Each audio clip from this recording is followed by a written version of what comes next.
बिस्मिल्लाहिर्रहमानिर्रहीम। अस्सलाम वालेकुम स्टूडेंट्स। सिंप्लेक्स मेथड के आज हमने कुछ स्पेशल केसेस करने हैं। लास्ट टाइम आपको मैंने सिंप्लेक्स मेथड जो है वो कैसे उसके क्वेश्चंस जो है सॉल्व किए जाते हैं वो आपको करवा दिए थे। इसका जो ड्रॉबैक है ना ये it is solve only less than constraints. अगर ग्रेटर देन कंसंट्रेट्स आ जाती हैं वो कोई शायद आपको जो नोट शेयर की हो उसमें कोई एक ऐसा क्वेश्चन हो, लेकिन मोस्टली ये लेस देन कंसंट्रेट्स को ही सॉल्व करता है। ठीक है, अब बात आ जाती है स्लैक वेरिएबल। पहले भी बताया है, फिर आपको बता देता हूँ कि अगर हमारे पास कोई ऐसी कंसंट्रेट हो, कोई इनइक्वालिटी हो, to change the above inequality we add some variable, that variable is called slack variable. ठीक है, इस पर हमने S1 ऐड किया क्योंकि लेस द एक ऐसा वेरिएबल यहाँ पे ऐड करना जिससे इनइक्वालिटी ये जो लेस वाली साइड थी इसके बराबर हो गई, उस वेरिएबल को क्या कहते हैं? Slack variable. उसकी डेफिनेशन है, it is the variable that is added to the left of a less than और equal type of constraint to convert inequality to inequality, this variable is called. यहाँ से लेकर इसकी डेफिनेशन यहाँ तक होगी स्लैक वेरिएबल। आगे एक मज़ीद वेरिएबल एक ऐसा है सरप्लस वेरिएबल के it is a variable that is subtracted from the left hand side of a greater than or equal to concentrates. This type of concentrate to convert inequality to equality is called surplus variable. ठीक है, ये जैसे हमारे पास है less, पहले less थी, अब हमने कोई ऐसा वेरिएबल यहाँ पे ऐड किया, सब्ट्रैक्ट किया इससे, जिससे ये जो ग्रेटर देन साइड है ये इसके जो लेस वाली है इसकी इक्वल हो जाए। काम वो less left side hand side में ही करना है। ठीक है, तो इस तरह का वेरिएबल को हम कहते हैं सरप्लस वेरिएबल। आगे जब हम बिगर मेथड करेंगे या और मज़ीद मेथड करेंगे तो उनमें हम जो है एक और आपको इंट्रोड्यूस करवाएंगे, आर्टिफिशियल वेरिएबल भी उसे कहेंगे। आगे हमने कुछ इसके स्पेशल केसेस करने हैं। Dual optimal solution, degeneracy, unbounded solution. ये मैंने इसके ऊपर क्लास लगाया हुआ है इस वजह से क्योंकि मल्टीपल ऑप्टिमल सोल्यूशन या डुअल ऑप्टिमल सोल्यूशन एक ही चीज़ है, उससे भी दो ही सोल्यूशन निकलते हैं। इस वजह से ये आपने ये इसकी सिर्फ 3 टाइप से हम करेंगे। पहली चीज़ है हमारे पास कोई हमें मैक्सिमाइज़ का फंक्शन दिया हुआ है, दोनों के दोनों कंसंट्रेट लेस में है, और जो हमें ऑब्जेक्टिव फंक्शन है वो क्या है, z = 4x + 3y। इसका जो सोल्यूशन जैसे हमने स्टार्ट करना है तो क्या करेंगे, इसके अंदर r और s दो मैंने जो है वो स्लैक वेरिएबल ऐड किए। आप जानते हैं जब मैक्सिमाइज़ का फंक्शन है या मिनिमाइज़ का फंक्शन है उसके अंदर इनके जो इसे ज़ीरो के साथ मल्टीप्लाई करके इसको भी इन दोनों को ऐड कर दें। ऑब्जेक्टिव फंक्शन में कोई फ़र्क नहीं पड़ता, लेकिन यहाँ पे इससे फ़र्क ये पड़ेगा कि इक्वलिटी में चेंज हो जाएगी। ये चारों के चारों वेरिएबल मेरे पास ग्रेटर देन इक्वल टू 0 होंगे, पॉजिटिव होंगे। सिंप्लेक्स टेबल हमने बनाना है। सिंप्लेक्स टेबल बनाना आप जानते हैं, ये हमारे पास C0 है यानी कि कॉस्ट, इसे आप लोग कॉस्ट ऑफ ऑब्जेक्टिव फंक्शन भी कह सकते हैं या आप इसे कोफिशिएंट ऑफ ऑब्जेक्टिव फंक्शन भी कह सकते हैं, जो ये हमारे पास कोफिशिएंट्स हैं। ठीक है, बेसिक वेरिएबल यहाँ की बात की जा रही है, इसमें बेसिक वेरिएबल R और S हैं। यहाँ पे हमने एक जो अकॉर्डिंग टू एक उनका एल्गोरिदम है उसके मुताबिक एक्स वाई आर एस जो 4 वेरिएबल थे वो लिख दिए, इसका कोफिशिएंट ऊपर। ठीक है, वाई का कोफिशिएंट ये है, आर का और एस का, जो ऑब्जेक्टिव फंक्शन की बात की जा रही थी। ये जो पहली कंसंट्रेट था उसके मुताबिक इसका कोफिशिएंट 8 6 आर है, उसका कोफिशिएंट 1 है। ऐसे यहाँ पे नहीं है, इसका मतलब इस यहाँ पे 0 होगा। यहाँ पर आर नहीं है इस दूसरी से कंसंट्रेट के अंदर, उसका कोफिशिएंट 0 होगा। 4 और 3 इसी तरह वाई के कोफिशिएंट्स आ जाएंगे। बेसिक वेरिएबल मेरे पास ये आ गए और इनके कोफिशिएंट ऑफ बेसिक वेरिएबल 0 0 जो यहाँ से हमने चूज़ किए। एक बात याद रखिएगा, जो भी बेसिक वेरिएबल लेंगे उनके जो अकॉर्डिंग हमारे पास जो यहाँ पे इस टेबल के अंदर की बात की जा रही है वो आइडेंटिटी मैट्रिक्स ही बनना चाहिए। आइडेंटिटी मैट्रिक्स ही बनेगा। आप कोई सा मेथड सिंप्लेक्स का कोई सा क्वेश्चन देख लें, जो भी बेसिक वेरिएबल होगा, हाँ बेशक वो 1 0 यहाँ पे लिखा हो और 0 1 यहाँ पे लिखा हो, उससे कोई फ़र्क नहीं पड़ता। लेकिन जो भी अगर R है तो इसके अंदर 1 0, अगर S है तो ये 0 1, यानी कि इनसे कोई 2/2 का आइडेंटिटी मैट्रिक्स बन रहा है। उसके बाद हमने क्या करना है, राइट हैंड साइड उसी तरह लिखी। Z के अंदर हम क्या करेंगे, आप जानते हैं Z0 कैसे फाइंड की जाती है। जो कोफिशिएंट ऑफ बेसिक वेरिएबल है उनको जो यहाँ पर हमारे पास इस कॉलम में आ रहे हैं, इनको मल्टीप्लाई करेंगे। ज़ीरो, ये दोनों ज़ीरो सब को करेंगे मल्टीप्लाई, यानी कि 8 को 0 के साथ मल्टीप्लाई किया प्लस 0 को 3 के साथ किया, ये ज़ीरो, ये सारे के सारे ज़ीरो हो जाएंगे। तो सी जे माइनस ज़ीरो हमारे पास क्या आएगी, सी जे क्या है 4 माइनस ज़ीरो 4, 3 माइनस ज़ीरो 3, और ये दोनों ज़ीरो के ज़ीरो। हमने इस सी जे माइनस ज़ीरो इस रो में क्या करना है, सबसे पहले हमने देखना है मोस्ट पॉजिटिव वैल्यू क्या है 4। इसका मतलब ये है हमारे पास ये है एंटरिंग वेरिएबल। आई रिपीट, इससे हमें क्या पता चलेगा कि हमने जो वेरिएबल इस बेसिक वेरिएबल के अंदर एंटर करना है वो क्या है 4, यानी कि x को ये एंटरिंग वेरिएबल हो गया। इससे ये पता चलेगा एंट्री वेरिएबल, और ये जो मेरे पास कॉलम आएगा इस जो कॉरिस्पॉन्डिंग एलिमेंट होगा राइट हैंड साइड के अंदर, राइट हैंड साइड क्या है 25, तो 8 को मैं 25 से डिवाइड करूँगा और 15 जो है ये 3 से डिवाइड करेगा, ठीक है। तो ये मेरे पास क्या आ गया 5 और ये 3.1। तो इस हमारे पास रेशो कॉलम के अंदर हमने क्या करना है, जो मिनिमम पॉजिटिव वैल्यू होगी उसे चूज़ करना है। ये होगा लिविंग वेरिएबल। आई रिपीट, ये होगा लिविंग वेरिएबल और ये होगा एंटरिंग वेरिएबल। इसका मतलब एंटरिंग वेरिएबल क्या है x और लिविंग वेरिएबल क्या है मेरे पास r, ठीक है। इसका मतलब मैंने क्या करना है, ये जो नॉन बेसिक वेरिएबल दो हैं इनको मैंने एक तो बेसिक बनाना है, ज़रूरी नहीं कि यही बेसिक हों, ठीक है। तो ये हमने यहाँ पे क्या करेंगे, x की जगह पे r की जगह पे x आ जाएगा, ये x उसी तरह रहेगा, ठीक है। लेकिन यहाँ पे करना क्या है, इसको हमने 8 है इसको पहले 1 बनाना है, ठीक है। तो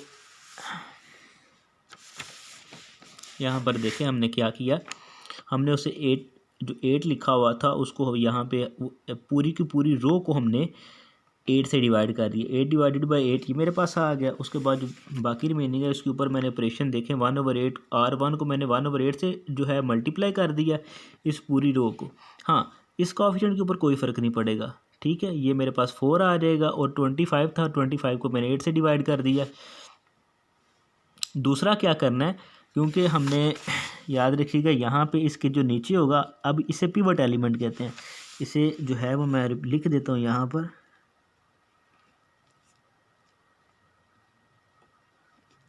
पिवट एलिमेंट इसको कहते हैं, ठीक है। और ये मेरे पास क्या होगा एंटरिंग वेरिएबल, ये होगा लिविंग वेरिएबल। तो पिवट एलिमेंट जो है इसको मैंने 1 बनाना है और उसके नीचे मुझे क्या चाहिए 0। क्यों ये 1 0 बनना चाहिए, इसलिए क्योंकि अब ये जो नॉन बेसिक वेरिएबल अब ये बेसिक हो चुका है, ठीक है। जो यहाँ पर देखिए नॉन बेसिक था अब ये बेसिक हो गया।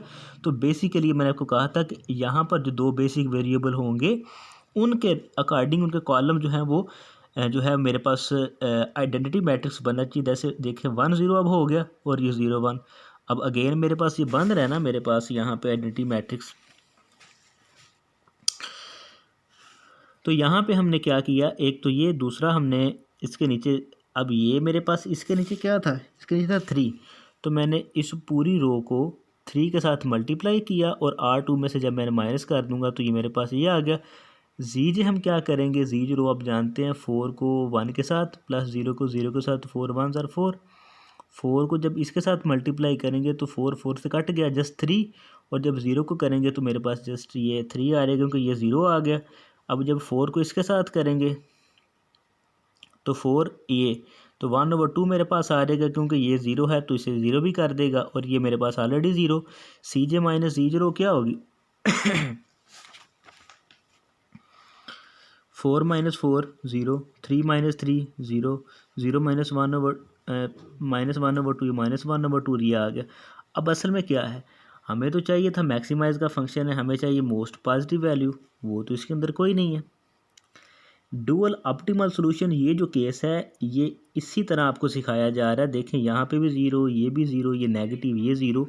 अब इसमें से करें तो करें क्या चूज़, इसीलिए इस प्रॉब्लम का नाम डुअल ऑप्टिमल सॉल्यूशन है। या इस तरह की जो भी प्रॉब्लम्स आएगी जब आपके पास सी जे माइनस जी जीरो के अंदर मैक्सिमाइज का फंक्शन हो, इस तरह की प्रॉब्लम आ जाए। हाँ, अगर वो मिनिमाइज का फंक्शन हो तो अगर ये नेगेटिव है तो हम इसे चूज़ करेंगे, लेकिन अगर मिनिमाइज का फंक्शन है और यहाँ पे पॉजिटिव आ जाए तो फिर भी ये केस डुअल ऑप्टिमल सॉल्यूशन में ही चला जाता है।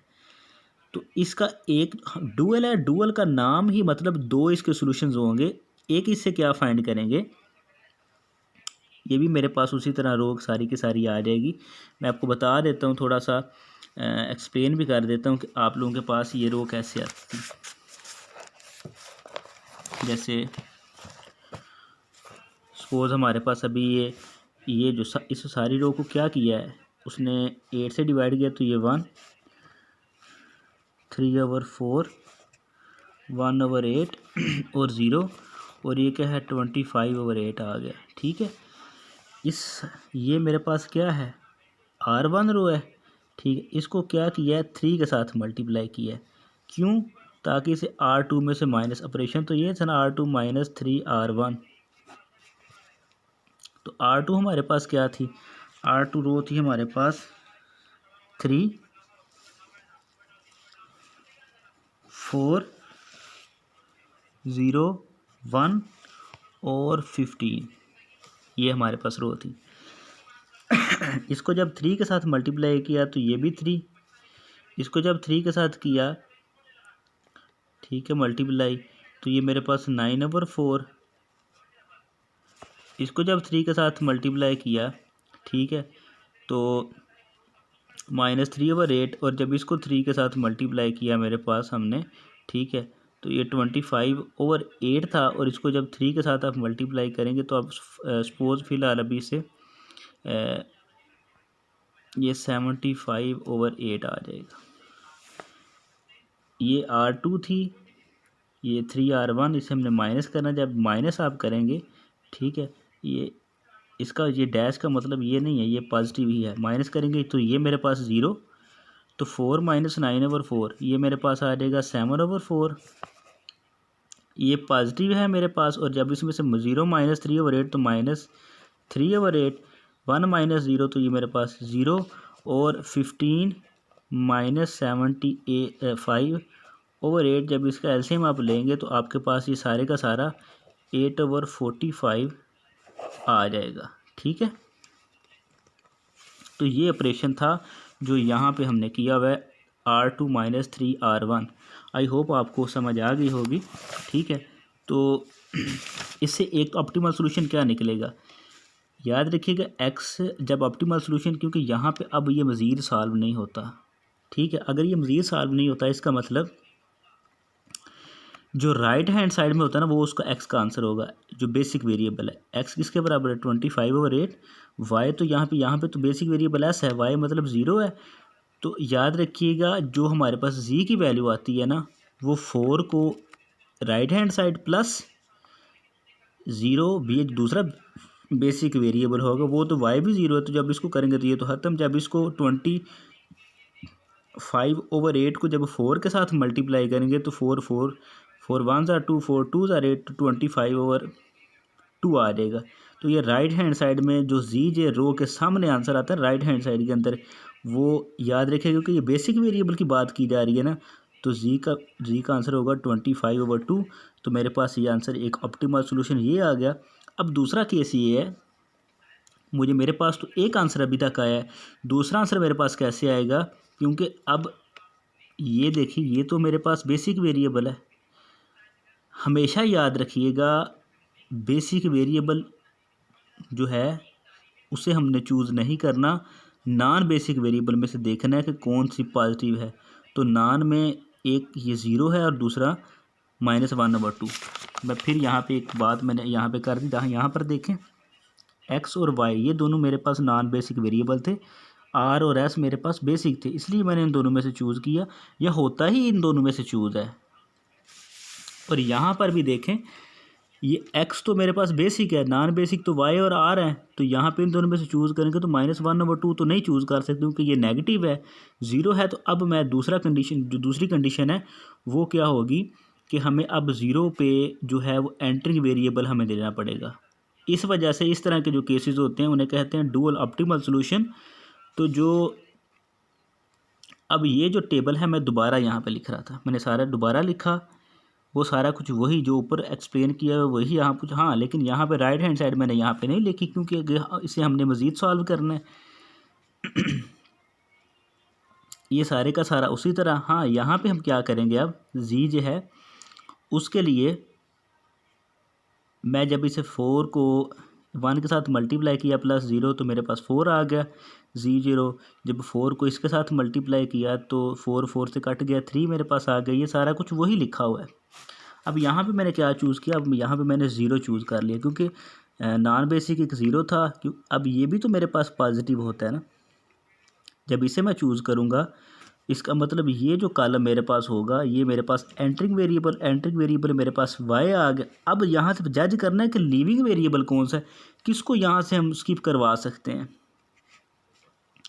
तो उसके लिए राइट हैंड साइड में क्या करना पड़ेगा, 25/8 है। जब इसे आप 3/4 से मल्टीप्लाई करेंगे तो वो 4 आपके पास 4.14 आ जाएगा, 16। और जब 45/8 को डिवाइड करेंगे सिर्फ ये 7/4 तो मेरे पास ये 3.21 आ जाएगा। इसका मतलब मिनिमम पॉजिटिव वैल्यू तो ये है। इसका मतलब ये मेरे पास लिविंग वेरिएबल और ये एंटरिंग वेरिएबल। एंटरिंग तो y है, लिविंग क्या है s। इसका मतलब जो नेक्स्ट हमारे पास आइट्रेशन होगी उसमें क्या चीज़ आ जाएगी, x की जगह पे y आ जाएगा, ठीक है। और इसका कोफिशिएंट 0 और इसको कोफिशिएंट 3 तो वो यहाँ पे 3 आ जाएगा। लेकिन ये जो पिवट एलिमेंट होगा अब क्या करना है, इसको इसकी जगह पे 1 और उसके ऊपर नीचे दोनों साइड पर 0। नीचे तो हो नहीं सकता क्योंकि बस 2 कंसंट्रेट थी, ऊपर हमें 0 बनाना पड़ेगा। लेकिन सबसे पहले हमें क्या करना पड़ेगा, इसको 4/7 से मल्टीप्लाई करेंगे पूरी इस रो को, ठीक है।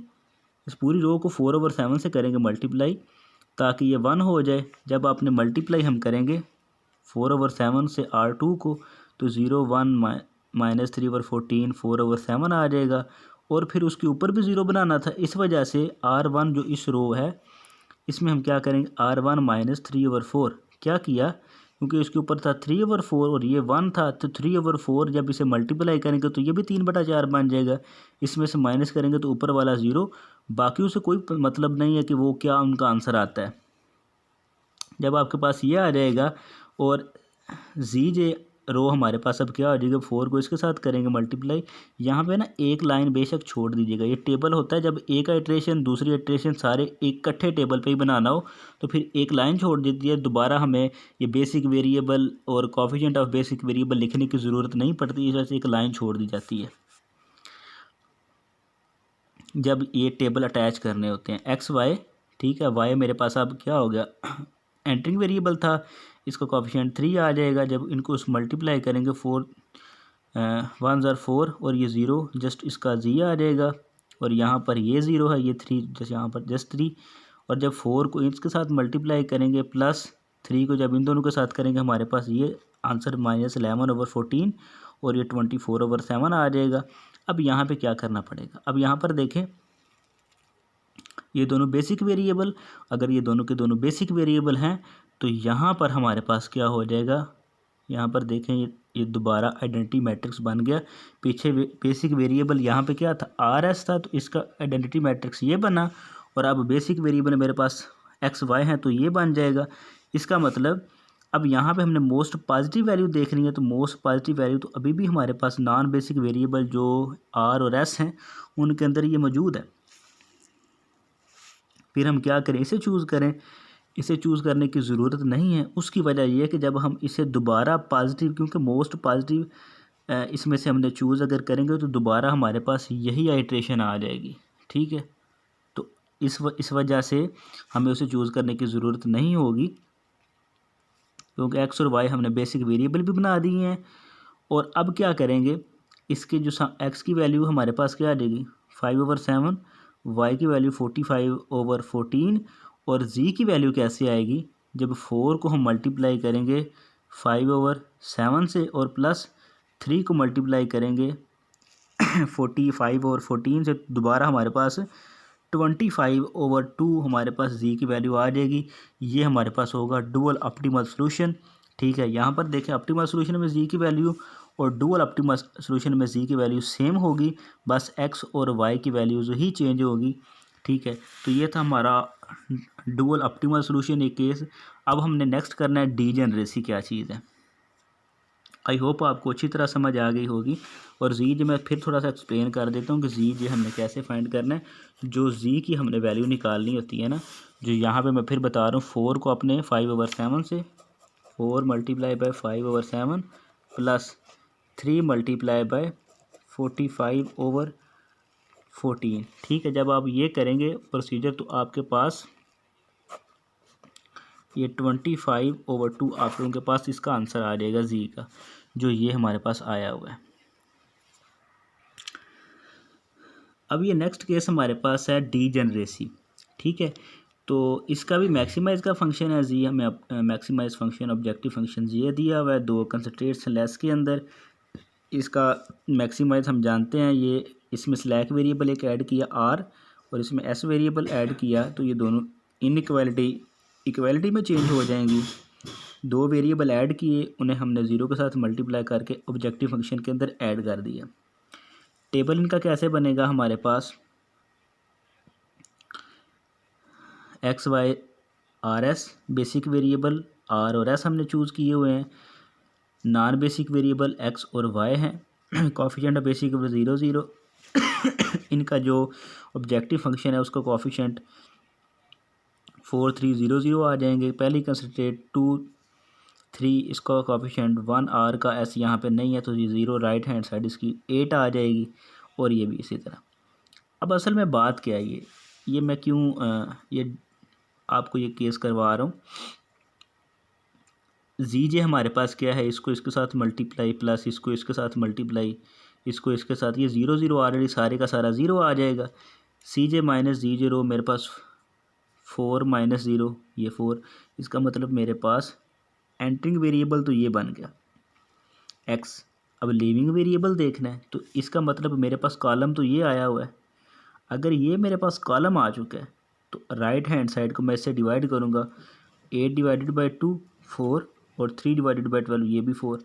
अब यहाँ पे क्रिटिकल कंडीशन आ गई है कि अब इसमें क्या चूज़ करें, हमें तो मिनिमम पॉजिटिव, ये दोनों के दोनों 4 आ गए हैं। तो इस तरह के केसेस को कहते हैं डीजेनरेसी, ये जो मैंने नाम लिया लिखा हुआ है ना डीजेनरेसी। ठीक है, अब यहाँ पे क्या करना पड़ेगा, यहाँ पे कुछ जो आप बुक्स अगर देखें, कुछ यूट्यूब पे देखें लेक्चर्स, या वैसे आप देखें तो आपको कुछ कहेंगे जी इसे आर्बिट्रेरी आपने चूज़ कर लेना अंदाजे से, जैसे तुक्का लगा दें आप लोग।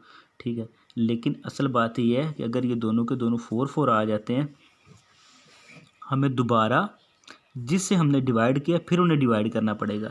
जब आप इसको अगेन डिवाइड करेंगे 4 डिवाइडेड बाई 2 तो ये आप लोगों के पास आ जाएगा 2, और जब इसे 4 डिवाइडेड बाय जिससे डिवाइड किया 3, अगेन इसे 3 पे डिवाइड करेंगे तो आपके पास आई थिंक ये 1.33 समथिंग आ जाएगा। इसका मतलब ये मेरे पास आ जाएगा लिविंग वेरिएबल, और लिविंग वेरिएबल मेरे पास क्या है एस, और एंटरिंग वेरिएबल क्या है एक्स। इस वजह से नेक्स्ट जो आइटरेशन हमारी होगी वो बन जाएगी आर और एक्स की। एक्स मेरे पास क्या है, ये बन जाएगा 4, और ये जो मेरे पास पिवट एलिमेंट इसका आएगा ये जो बन जाएगा, इसे मैंने क्या बनाना है 1, तो इस पूरी रो को मैं क्या करूँगा 3 से डिवाइड कर दूँगा। ठीक है, तो ये मेरे पास आ जाएगा 1, ये क्या बन जाएगी 2/3, ये 0 है तो ये 0, और ये बन जाएगा 1/3। और जब इसे 12 को इससे डिवाइड करेंगे किसके साथ 12 डिवाइडेड बाय 3 तो ये आपके पास राइट हैंड साइड आ जाएगी 4। ठीक है, अब हमें क्या करना पड़ेगा, इस पूरी रो को, ये तो हमारे पास आ गया, ये पिवट एलिमेंट हमें 1 बनाना है, इसके ऊपर हमें क्या करना पड़ेगा, इसको 0 बनाना पड़ेगा। तो इसके ऊपर ऑपरेशन क्या लगेगा, पहला ऑपरेशन हमने लगाया 1/3 को R2 के साथ, दूसरा ऑपरेशन हम क्या लगाएंगे R2 है। ठीक है, दूसरा ऑपरेशन करेंगे R1 में से माइनस कर देंगे 2R2, ये जो R2 है इस सारी को 2 के साथ ज़रब दे के R1 में से जब माइनस करेंगे तो ये मेरे पास क्या बन जाएगा 0। जैसे ही आप लोग जो पीछे आपने सिंप्लेक्स मेथड आपको बताया वो आप लोग उम्मीद है कि आप अच्छी तरह कर लेंगे। इसे बैठ के मेरी वीडियो को देखें, आपको मैंने नोट्स शेयर किए हुए हैं यूट्यूब पे, वैसे आप लेक्चर्स वगैरह देखें तो ये आपने आगे जो है ना आगे सॉल्व करना है। तो जैसे ही आप सॉल्व करेंगे उसके बाद आपके पास जैसे अभी 4 आया, अब तो 4 नहीं होगा। आई होप कि y जो है आपके पास एंटरिंग वेरिएबल होगा और जो ऊपर वाला है वो लिविंग वेरिएबल होगा। इसे आप लोगों ने करना है, ये डू योर सेल्फ है। ठीक है, और मुझे आपने ये करके शेयर भी करना है।